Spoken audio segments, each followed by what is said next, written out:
Voltage stability, the primary mechanism in power system trips under heavy load. In interconnected power systems experiencing heavy load conditions, voltage stability weakness is typically the primary mechanism that triggers the first trip, preceding frequency or angular stability issues.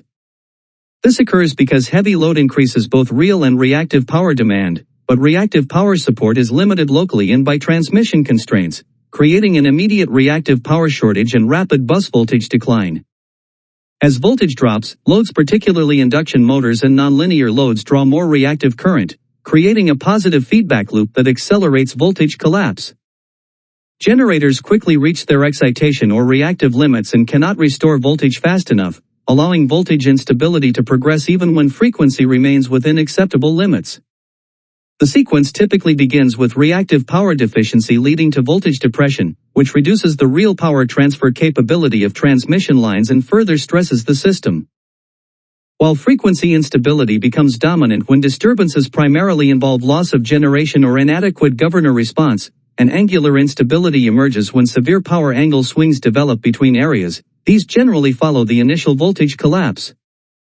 Recognizing that voltage instability is the leading-edge indicator of impending system problems is crucial for power system operators, who must monitor rapid voltage trends at load area buses and implement appropriate mitigation strategies such as shedding reactive intensive loads, switching in shunt capacitors or static VR support, and reconfiguring transmission to reduce reactive drop before the situation cascades into frequency or angular stability problems.